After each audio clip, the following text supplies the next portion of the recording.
Bonjour à tous. Oubliez le cholestérol ou le tabac. Parlons d'un vrai problème de santé publique. La lecture compulsive est-elle une maladie mortelle et frappe-t-elle prioritairement les gens disgracieux? Quand on y pense, les statistiques sont inquiétantes. Prenez Don Quichotte. Maigre de corps, sec de visage, insomniaque, au cerveau liquéfié par les romans de chevalerie. Mort, fou. Emma Bovary, prisonnière de son charme provincial, les mains encrassées par la poussière des cabinets de lecture, terrassée par l'arsenic. Julien Sorel, trop de lectures dangereuses pour un pauvre, bien que plutôt joli garçon, tête coupée dans la sciure d'un panier. Et que dire d'Annie Wilkes? Vous savez, l'infirmière psychopathe de Misery, bâtie comme un déménageur, ironiquement achevée par son auteur préféré. La nature est cruelle et la littérature l'est plus encore. Et je vous fais grâce du pauvre Al-Jahiz, littéralement écrasé par l'effondrement de ses propres étagères. Ce qui nous amène à Hélène Samish. Si la loterie génétique avait un prix de consolation, Hélène ne l'a pas eu. Dactylo au visage ordinairement ingrat, elle passait ses journées à taper les mots des autres. Autant vous dire que le vers de Marlowe, douce Hélène, qu'un baiser de toi me rende immortelle, ne lui était pas destiné. Alors, pour oublier sa vie grise et la cruauté de son miroir, Hélène lit, obsessionnellement, du lourd, du romanesque, James Joyce, des amours pastorales. Manque de chance, en ce mois de novembre 1957, son destin n'a pas été confié à un poète au cœur tendre, mais à Jay Folb. Hélène cherchait désespérément du rêve pour compenser sa disgrâce. Je vous laisse à imaginer sa fin, car Jay Folb, l'auteur de Morte par strangulation, n'avait absolument pas le temps de pleurer sur les états d'âme de secrétaires au physique ingrat. Alors un conseil, méfiez-vous des livres. Superstition, peut-être, mais croisez quand même les doigts derrière votre dos. Bonne écoute et restez sur vos gardes. Morte par strangulation par Jay Folb dans Hitchcock Magazine numéro 48, avril 1965. Traduction française de Pierre Billon. Titre original The Best of Victims 1957. Depuis 3 jours, en se réveillant chaque matin dans son studio de New York, Hélène Samish ouvrait ses yeux pâles sur un trésor. C'était à la fois un trésor précieux et inexploré, et sa vue amenait un fugitif rayon de beauté sur un visage ordinairement ingrat et sans caractère. C'était une bibliothèque contenant 650 livres qu'elle avait achetés dans un moment de folie le samedi précédent à la salle des ventes. C'était un acte tout à fait déraisonnable, du moins de la part d'une femme qui ne disposait pour tout potage que de son salaire de sténodactylo. Mais Hélène n'avait jamais eu le sens commun lorsqu'il s'agissait de livres. Elle les collectionnait, non pas avec la piété d'un bibliophile, mais avec l'ardeur et l'avidité d'un lecteur invétéré, pour qui le plaisir de la lecture surpasse tous les autres. Le 3e jour qui suivit la vente, elle quitta son domicile avec un volume Precious Ben sous le bras. Elle le transporta amoureusement toute la journée, et puis, la nuit venue, elle se précipita vers la maison avec l'intention de le lire pendant son repas à la cafétéria. Elle venait de terminer son café lorsqu'elle s'aperçut qu'une personne était assise en face d'elle, et ses doigts se figèrent immédiatement sur le livre. Elle savait que son vis-à-vis n'avait pas cessé de la fixer depuis quelque temps, et elle avait l'impression qu'il allait lui adresser la parole d'un moment à l'autre. Résolue à l'ignorer, elle tourna la page et affecta de se plonger dans la lecture. « C'est mon livre de chevet, dit-il au bout d'un moment. Elle leva la tête vivement et elle aperçut une jeune figure maigre avec des yeux bruns, sérieux et une bouche légèrement ironique. Elle écrit merveilleusement, n'est-ce pas? Je veux parler de Marie Webb.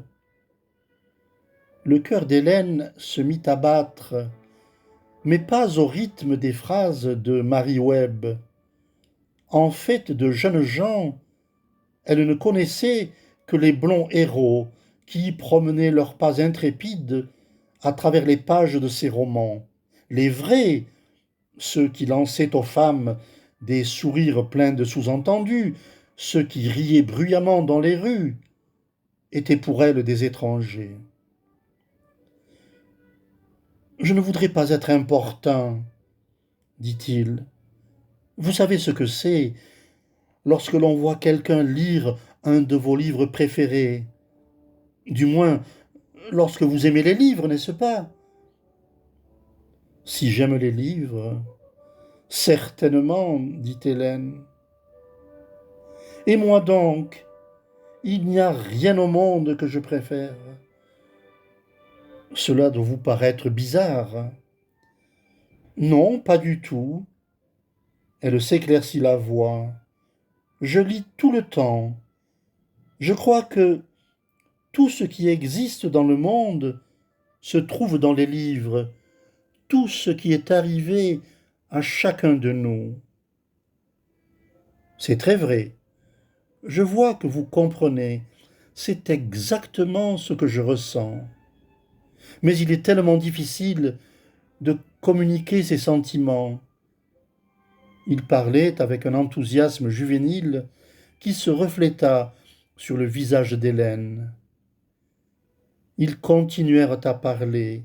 Ils parlèrent de Marie Webb et ils parlèrent de Dickens.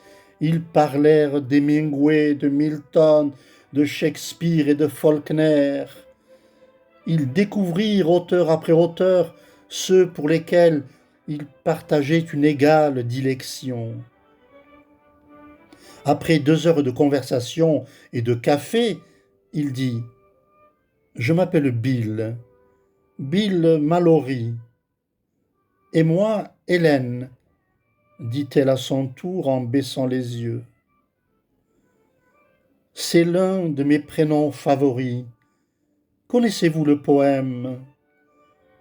Est-ce là le visage qui lança 1000 navires et brûla les tours sans toit d'Ilion, douce Hélène, rends-moi immortel avec la rougeur qui s'étendit sur le visage d'Hélène interrompit sa citation.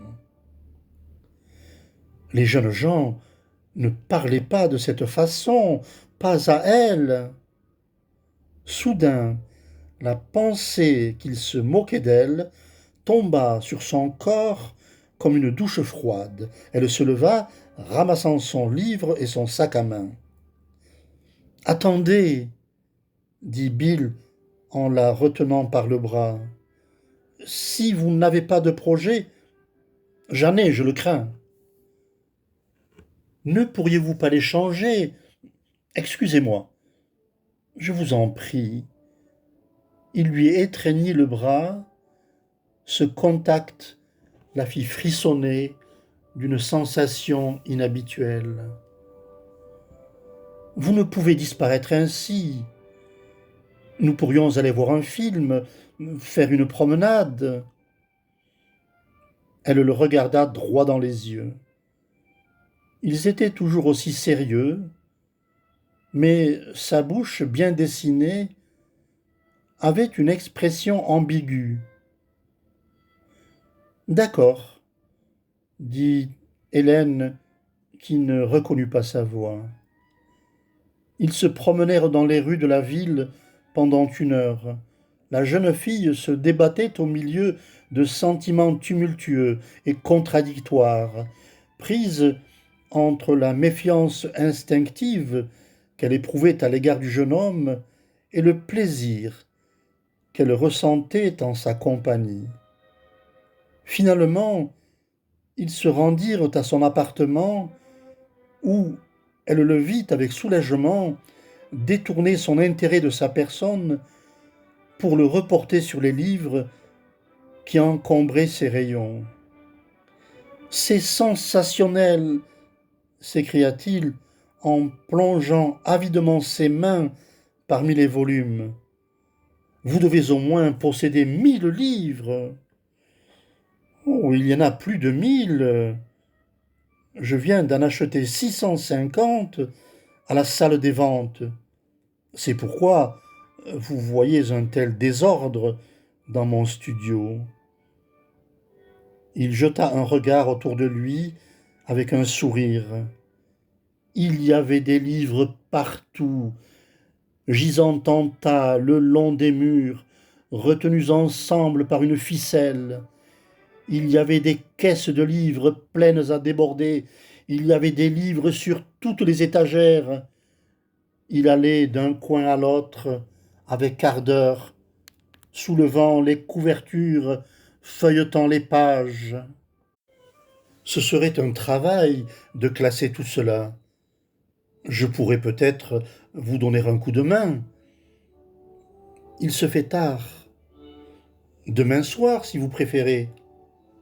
À moins que vous ne soyez occupé. Oh non, dit Hélène vivement. Alors c'est convenu, dit-il en souriant. Hélène s'adossa à la porte d'entrée après le départ de Bill Mallory, le souffle court, ne croyant qu'à demi au miracle qui venait d'entrer dans sa vie. Il revint le lendemain soir, plein du désir de l'aider à classer et cataloguer sa nouvelle bibliothèque. Le 3e soir, il posa ses lèvres ironiques sur celles de la jeune fille en lui souhaitant bonne nuit. Lorsqu'il revint le soir suivant, Hélène s'aperçut qu'elle s'intéressait beaucoup moins au travail et beaucoup plus aux faits et gestes de Mallory. C'est avec une véritable passion qu'elle observait le sérieux intense de son jeune visage, la courbe ironique de ses lèvres, les mouvements prestes de ses doigts feuilletant les pages. Jamais elle n'aurait cru qu'une pareille évolution de ses sentiments fût possible. Mais à présent, il y avait quelque chose dans sa vie de plus important que le plaisir de la lecture. Le lendemain, elle regarda le ciel couvert d'un œil serein.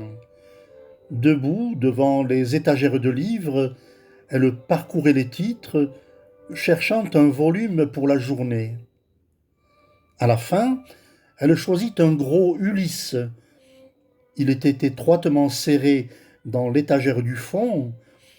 Au moment où elle le soulevait, la couverture s'ouvrit et quelque chose tomba d'entre les pages. Elle ramassa la chose avec curiosité et vit qu'il s'agissait d'une enveloppe portant l'adresse complète avec un timbre oblitéré. Elle avait été incisée et la lettre se trouvait toujours à l'intérieur. Elle était adressée à William Mallory 2, Bleecker Street, New York City. L'adresse de l'expéditeur était Jenny Isler, 320 West, 10e rue, New York. Au moment même où les yeux d'Hélène tombèrent sur le nom de la jeune fille, sa gorge se contracta de jalousie. Elle sortit la lettre et ses yeux s'embuèrent. Chérie, je t'ai téléphoné toute la semaine, mais apparemment tu n'es jamais chez toi. Ma mère croit que je suis folle et j'ai dû lui faire croire que j'appelais pour demander l'heure ou la météo. Je suis sûre que maman te plairait. Il faut que tu fasses sa connaissance bientôt. Mais je voulais te dire surtout qu'il faut que je te voie immédiatement, afin que nous parlions de tout. Tu te souviens de ce que je t'ai dit à propos de qui tu sais et que j'ai vu vendredi. Je me suis fait passer pour une certaine Mrs. Carter, Bill. Ça ne date encore que de 2 mois, et ce n'est pas visible, et personne ne devinerait si nous nous marions tout de suite, car beaucoup d'enfants naissent prématurément. Je sais que tu ne tiens pas à brusquer les choses, mais je ne vois pas le moyen de faire autrement. Et je t'en prie, ne me demande plus d'aller voir une tu sais quoi, parce que j'ai peur qu'il m'arrive quelque chose. J'ai souffert de rhumatismes aigus dans mon enfance, et ce serait peut-être dangereux. Si nous nous marions, je pourrais garder ma place, et j'irai habiter dans ton appartement, jusqu'au moment où nous aurons trouvé quelque chose de plus grand.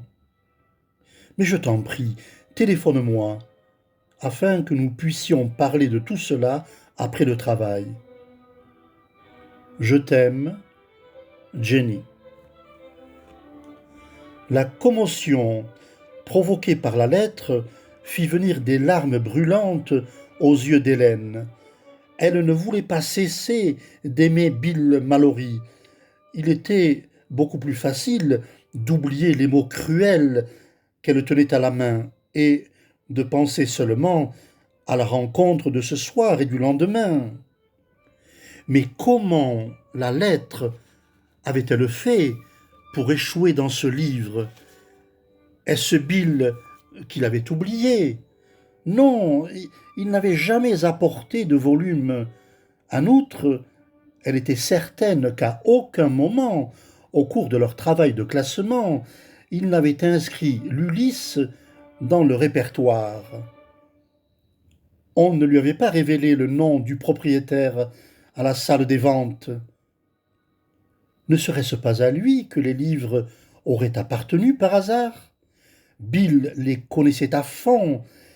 Il n'y en avait pas un seul qu'il n'eût pas lu. Passionnément, elle souhaita qu'il n'y eût aucun rapport entre la lettre et les livres. Une faute commise avec une autre femme était pardonnable, mais une tromperie préméditée dont elle serait elle-même la victime, c'était proprement impensable. Elle savait qu'elle devait ranger Jenny Isler au nombre des personnes réelles, et découvrir sans se trahir si sa situation était authentique. Les renseignements lui fournirent le numéro d'une certaine Hermine Isler, dont l'adresse correspondait à celle inscrite sur l'enveloppe. Elle appela, une femme répondit. « Est-ce Miss Jenny Isler qui est à l'appareil ?» Sa voix faiblit. « Non, c'est la femme de chambre. Qui est à l'appareil ?»« Je voudrais parler à Miss Isler. »« Miss Isler est morte ?» dit la femme de chambre. Hélène poussa un léger cri en recevant cette réponse inattendue. Elle regardait le récepteur d'un air incrédule. Puis elle recouvra l'usage de la parole. « Je ne savais pas. Je suis une vieille amie de Jenny. Miss Isler est morte il y a 2 semaines. » La voix de la femme de chambre était aussi émue que la sienne. Tous les journaux en ont parlé. Elle a été tuée. Tuée, oh mon Dieu! Voudriez-vous parler à Mrs. Isler ? Non, non, dit Hélène, et elle laissa retomber le récepteur comme s'il avait été brûlant. Jenny Isler tuée, mais comment ? Un accident. Il s'agissait sûrement d'un accident. L'autre éventualité était trop horrible pour qu'elle pût se résoudre à l'envisager. Si elle avait été assassinée, la lettre contenue dans le livre constituait une preuve accablante contre... Elle sentit le sol osciller. La logique l'amenait à des conclusions qu'elle ne désirait pas connaître. La logique expliquait l'intrusion subite du romanesque dans sa vie. La logique lui apprenait que Bill Mallory était venu vers elle pour des raisons qui étaient autres que celles qu'elle avait espérées. Non, elle secoua la tête de toutes ses forces. Ce n'était pas un assassinat. Mais au bureau, dans l'après-midi, elle était assaillie par de terribles pensées. À 3 heures, incapable de dominer son trouble intérieur, elle téléphona à la rédaction d'un journal et demanda des renseignements. « Jenny Isler ?» dit la voix indifférente au téléphone. « Certainement. Nous avons passé le reportage jeudi 12. Une jeune fille étranglée à Central Park. » Bill arriva à 8h30. Son baiser sur la joue d'Hélène fut négligent. C'est pourquoi il ne put remarquer la froideur de ses lèvres. Puis il se dirigea tout droit vers les étagères de livres et procéda non pas à l'examen attentif d'un amateur passionné, comme Hélène s'en rendit compte, mais à une véritable fouille. Elle plaça l'Ulysse, avec la lettre à l'intérieur, sur le bureau à haut pupitre près du mur. Puis elle s'approcha de lui par derrière et dit « Qui est Jenny Isler ?» Elle vit son dos se raidir. « Qui ?»« Jenny Isler, la fille qui vous a écrit la lettre. » Il se retourna, sa bouche moqueuse, évoluant curieusement du rictus au sourire de soulagement. « Alors vous avez trouvé le maudit papier. Dieu soit loué. Voulez-vous me le donner, Hélène ? Vous ne m'en avez pas dit un mot. Pardonnez-moi, chérie. » Le sourire chassa le rictus et il la prit par les mains. « Écoutez, je sais ce que vous pensez, que je suis un voyou de première classe. Vous le savez sans doute que ces livres étaient à moi. Oui, je n'avais pas l'intention de vous tromper. J'ai dû les vendre il y a 2 semaines lorsque j'ai quitté mon appartement. Alors je me suis arrangé avec la salle des ventes pour qu'il s'en charge. Et c'est pour récupérer la lettre que vous êtes entré en relation avec moi. Est-ce cela que vous pensez? Il rejeta en arrière sa tête de beau garçon et se mit à rire. Vous êtes une petite idiote. Sûrement pas, chérie. Je savais évidemment que vous aviez acheté les livres, mais je me suis intéressé à vous car je savais que j'aimerais une fille qui aimerait mes livres. Ne pouvez-vous comprendre cela, Hélène? Il l'attira vers lui, mais son sourire incertain la poussa à se raidir, à résister. Elle est morte, dit Hélène. Jenny Isler est morte. Elle a été assassinée. Oh, je le sais. Pour parler franc, cela m'a causé quelques soucis lorsque je l'ai appris. Je pensais que la police pourrait se méprendre sur le sens de cette lettre. Je ne savais même pas qu'elle se trouvait dans un livre jusqu'au moment où j'ai vendu ma collection. C'est plus tard que je me suis rendu compte. Alors, vous deviez la trouver. La voix d'Hélène se faisait stridente. Vous deviez la trouver à tout prix. Hélène, elle le repoussa. Pourquoi n'avez-vous pas dit à la police que vous la connaissiez? Pourquoi n'êtes-vous pas allé la trouver? Comment? Pour me trouver mêlé à une histoire pareille, merci bien. Il se mit à rire, mais d'un rire forcé. Après tout, ils ont arrêté l'assassin, un clochard quelconque. Vraiment, Bill? Dites donc, vous ne pensez pas? Elle s'écarta de lui, ses bras minces en serrant sa poitrine. Allez-vous-en, je ne veux plus vous voir, Bill. Il grimaça. Soit, si c'est ainsi que vous le prenez, je vais simplement prendre ma lettre. Non, dit-elle d'un air de défi, vous m'avez menti. Vous m'avez fait croire que vous étiez autre chose que ce que vous êtes. Je ne vous rendrai pas la lettre. Son visage s'assombrit. Écoutez, chérie, n'essayez pas de jouer ce petit jeu avec moi. Donnez-moi la lettre et nous serons quittes. Je peux feuilleter les livres moi-même, vous savez. Je crierai si vous le faites. La crise de nerfs transparaissait dans le son de sa voix. Je vais crier, Bill.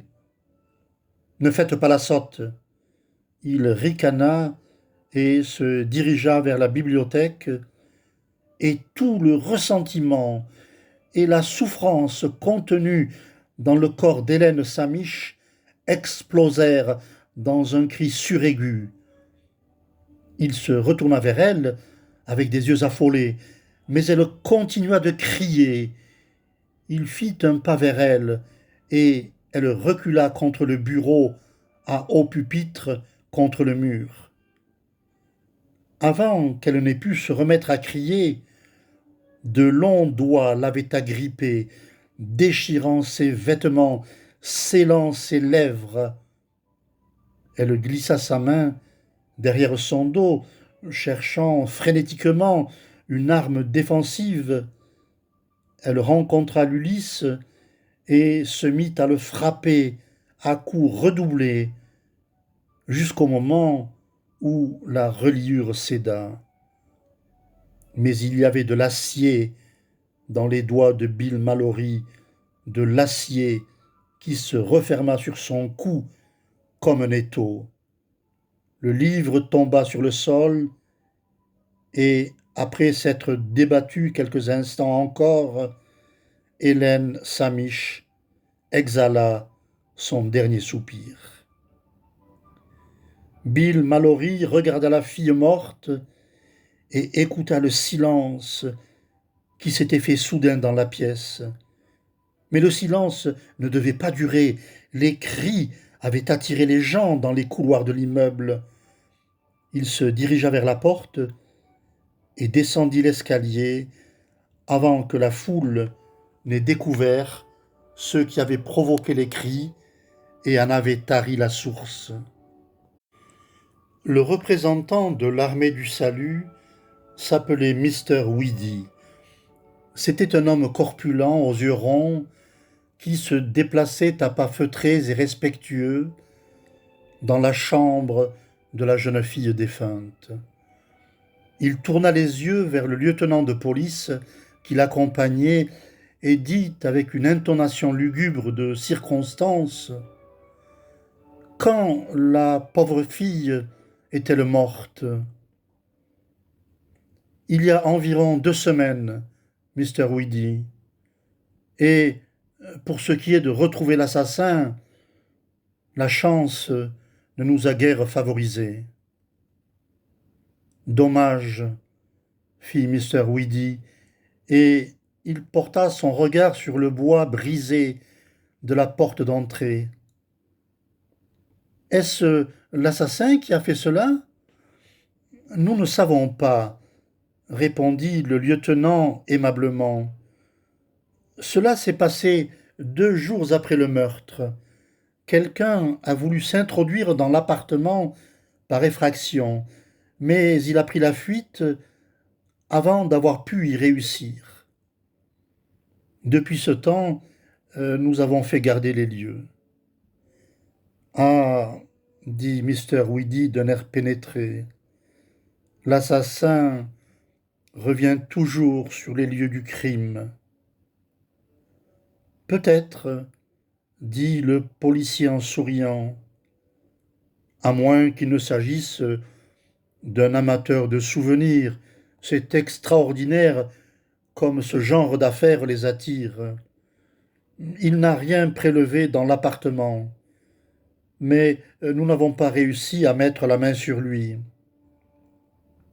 C'est terrible. Et la jeune fille n'avait pas de famille ? Pas à notre connaissance. Tout ce qu'elle possédait au monde se trouve ici. Et naturellement, il y avait les livres. Le lieutenant se dirigea vers les étagères et examina les ouvrages. Elle avait des livres merveilleux. Dis-moi ce que tu lis, je te dirai qui tu es. Oui, dit Mr. Weedy en s'éclaircissant la voix.